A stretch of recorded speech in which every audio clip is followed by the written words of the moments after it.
اب تک کون کون سے سپہ سالار پاکستان آرمی کی کمان سنبھال چکے ہیں، آئیے دیکھتے ہیں۔ ویڈیو شروع ہونے سے پہلے آپ ویڈیو کو سبسکرائب کرنے کے ساتھ ساتھ بیل آئیکن بھی پریس کریں تاکہ آپ کو پل پل کی خبر رہے کہ چینل پر چل کیا رہا ہے۔ جنرل مرزا اسلم بیگ 2 اگست 1931 کو اعظم گڑھ یوپی میں پیدا ہوئے۔ جوانی میں ہجرت کر کے پاکستان آنے والے اسلم بیگ نے 1950 میں پاکستان ملٹری اکیڈمی کاکول کے چھٹے کورس میں شمولیت اختیار کی۔ 1952 میں بلوچ ریجمنٹ میں بطور انفینٹری آفیسر کمیشن ملا اور 30 بلوچ ریجمنٹ میں شامل ہوئے۔ اسپیشل سروسز گروپ میں شامل رہ کر فوجی خدمات انجام دیں۔ مارچ 1987 میں ان کو ترقی دے کر جنرل بنایا گیا اور جنرل خالد محمود عارف کی جگہ vice chief of army staff بنایا گیا۔ 18 اگست 1988 کو صدر ضیاء الحق کی وفات کے اگلے ہی روز اس وقت کے صدر پاکستان غلام اسحاق خان نے جنرل اسلم بیگ کو چیف آف آرمی اسٹاف بنا دیا۔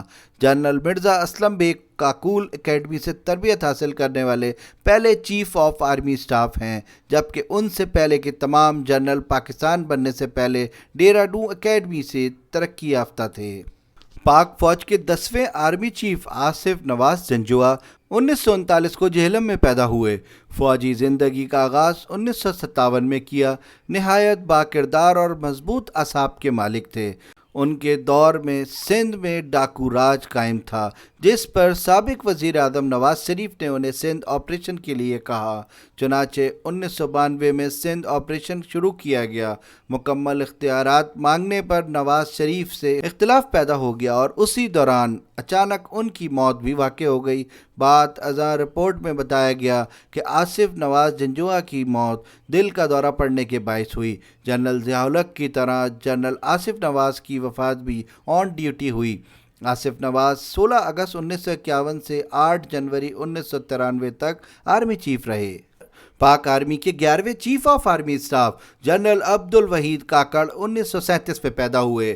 اپنی فوجی زندگی کا آغاز 1959 میں کیا۔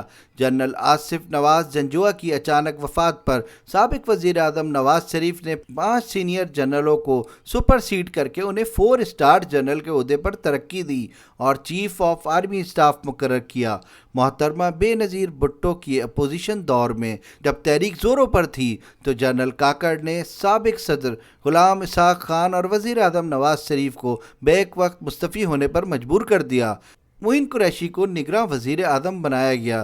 جنرل عبدالوحید کاکڑ 12 جنوری 1993 سے 11 جنوری 1996 تک آرمی چیف رہے۔ پاک آرمی کے 12ویں چیف جنرل جہانگیر کرامت 1941 کو کراچی میں پیدا ہوئے۔ انہوں نے اپنے کیریئر کا آغاز 1961 میں بطور کمیشنڈ آفیسر کیا۔ 11 جنوری 1996 میں بحیثیت آرمی چیف اپنا عہدہ سنبھالا۔ 1998 میں انہوں نے نیشنل سیکیورٹی کونسل کی تجویز پیش کی جو وزیر اعظم نواز شریف کو نہایت ناگوار گزری، جسے وزیر اعظم نواز شریف نے مسترد کر دیا اور جنرل جہانگیر کرامت سے استعفیٰ مانگ لیا۔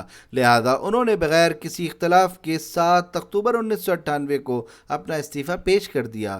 ان کے دور میں 11 مئی 1998 میں پاکستان ایٹمی قوت بن کر ابھرا۔ جنرل جہانگیر کرامت نے شدید دباؤ کے باوجود نواز شریف کو ایٹمی دھماکہ کرنے پر مجبور کیا۔ بطور آرمی چیف ان کا عہد پاکستان پاک افواج کے لیے بہترین دور تھا۔ پاکستان کے 13ویں army chief general Pervez Musharraf 1943 میں دہلی میں پیدا ہوئے۔ 1964 میں بطور سیکنڈ لیفٹیننٹ فوجی سروس کا آغاز کیا۔ پرویز مشرف مختلف مراحل سے گزرتے ہوئے لیفٹیننٹ جنرل بنے۔ وزیر اعظم نواز شریف نے سپر سیڈ کرتے ہوئے انہیں آرمی چیف مقرر کیا۔ کارگل ایشو پر اختلافات اس قدر بڑھے کہ 12 اکتوبر 1999 کو جنرل پرویز مشرف نے حکومت کا تختہ الٹ دیا۔ آئین میں 17ویں ترمیم کے ذریعے تیسری بار وزیر اعظم بننے پر پابندی عائد کر دی۔ 11 ستمبر 2001 میں افغانستان پر چڑھائی کی حمایت کی اور دہشت گردی کے خلاف جنگ شروع ہوئی۔ نومبر 2007 میں صدارت کے عہدے سے مستعفی ہوئے۔ 14ویں army chief general Ashfaq Pervez Kayani 1952 میں گوجر خان میں پیدا ہوئے۔